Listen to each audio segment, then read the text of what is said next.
आप देख सकती हैं किसान धौरा निवासी कमला प्रसाद पटेल हैं जो अपनी समस्या को लेकर लगातार तहसील कार्यालय पहुंचते हैं, लेकिन इनकी समस्या का समाधान इसलिए नहीं हो रहा कि अधिकारी जो जवाबदार हैं वो तहसीलदार के ही आदेशों का पालन नहीं कर रहे हैं। इनका कहना है कि विजय राघवगढ़ तहसीलदार ने दोबारा ये देखें स्थगन आदेश जारी किया है, किंतु उस स्थगन आदेश को लिए ये सिर्फ घूम रहे हैं और इनके जो ज़मीन में कब्जा हुआ है उस ज़मीन में मकान पूरी तरह से तन गया है और छत भी ढलने लगी है, ढल गई है।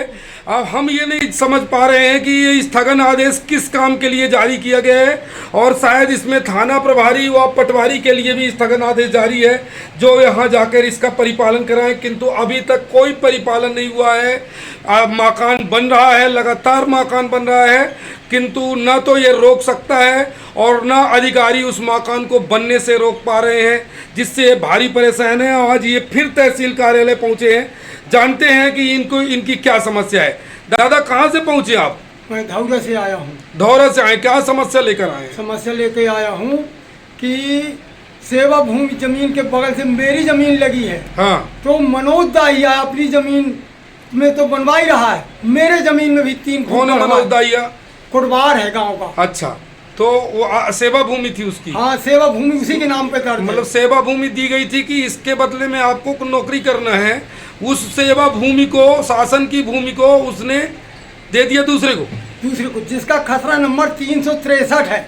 हाँ, उसने किसी और को दे दिया? नहीं, कुछ भाग। अच्छा, 40 बाई 80 फुट उसको कब्जा करवा दिया है।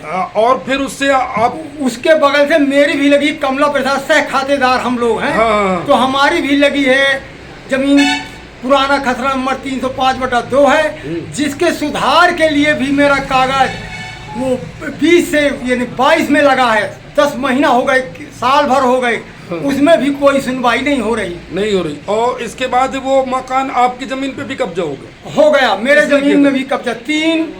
3 फुट चौड़ा, 40 फुट लंबा, मतलब 40 फुट लंबाई गहराई और 3 फुट चौड़ाई दबा दिया राम मिलन राठौर ने। अच्छा, वो घर बनाने लगा? घर पक्का मकान बना रहा है? पक्का बना लिया, कालम भीम का। अच्छा, बन भी गया? गया। जब बनना शुरू हुआ तो आपने आवेदन किया? मैं फरवरी में आवेदन किया था, तो स्टे भी निकाले थे द्विवेदी साहब तहसीलदार ने। हाँ। उसका भी कोई मान न किया। फिर 12 फुट दीवार बनाया, फिर कुछ समय पड़ी रही। अभी ये सितंबर में मैं तहसीलदार साहब के पास गया, बताया ये नए तहसीलदार के पास? हाँ, नए तहसीलदार। पहले तो जैन मैडम रही। तो जैन मैडम के पास गया, उसका कागज में दिया, वो प्रतिवेदन भी मांगी पटवारी का, तो प्रतिवेदन जाके बना के और वो रिपोर्ट में भी लगा है प्रतिवेदन। फिर इसके बाद भी उसका भी कुछ नहीं। तहसीलदार फिर मिश्रा साहब स्थगन आदेश निकाले दोबारा। अभी जो मिश्रा जी आए हैं उन्होंने उन्होंने मतलब पहले के स्थगन आदेश का कोई फर्क नहीं पड़ा, पालन नहीं किया। अब दोबारा स्थगन आदेश जारी हो गया, उसका भी कोई पालन नहीं। 15 की पेशी रही तो वो 11-12 को लकड़ी लगाया और 15 को पेशी में दोनों हम आए। स्थगन आदेश किस तारीख को जारी किया मिश्रा जी ने? मिश्रा जी ने ये किया 8/9 को। 8 तारीख को स्थगन आदेश जारी किया। हाँ। 8 तारीख को स्थगन आदेश उन्होंने जारी किया और उसके बाद भी मकान तन रहा है। उसके पास 11 तारीख को पहुंच गया है, 12 तारीख को, है ना। और उसके बावजूद भी वो मकान बना रहा है? उसके बावजूद भी मकान बना रहा है। कोई भय नहीं तहसीलदार? कोई भय नहीं है उसकी। और कहने में कहता है जा तू चला जा, जिसके पास जाना हो। मेरे पास वो ताकत है कि मैं युद्ध करके ही बनाऊंगा। तो मैं अब अपने हाथ पैर सुखेल के और मैं सीधे अब बैठा हूँ अपने घर में। क्या करूँ, कहाँ जाऊँ, कोई सुनने वाला नहीं। आपकी जमीन कब्जा हो गई। स्थगन आदेश दोबारा भी, मतलब दोबारा तहसीलदार ने स्थगन आदेश जारी किया। थानेदार को स्थगन का वो सूचित करने को किया और पटवारी को, दोनों नहीं पहुंचे दूसरे स्थगन आदेश में। पटवारी की तो हड़ताल चल रही है। हाँ। और 100 नंबर फिर मैं लगाया। हाँ।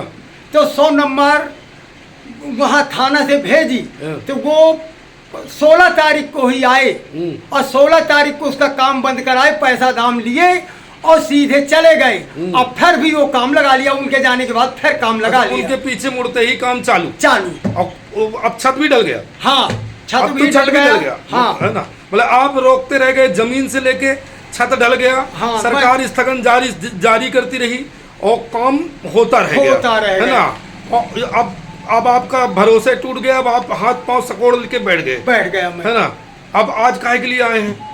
आज मैं आया था कि जाऊंगा तहसीलदार के पास, क्योंकि शनिचर इतवार को कुछ न किया, तो अब मैं तहसीलदार के अभी जाऊंगा कार्यालय और उनसे भी कहूंगा कि छत पड़ गई, ढलाई हो गई। साहब अब क्या करो इस स्थगन आदेश को? अब मैं क्या करूं इसके लिए, इतना कह के मैं वापस चला जाऊंगा घर। क्या करूंगा तो ये स्थगन आदेश को तो दिखाओगे ना साहब को कि साहब ये आपका स्थगन आदेश ये हाल है। इसीलिए मैं आया हूँ यहाँ कि मैं साहब को एक बार ये सूचना और दे दूं, क्योंकि अब उसका सब काम हो ही गया। अब ऊपर अब इससे ऊपर भी नहीं जाएंगे आप कलेक्टर के पास?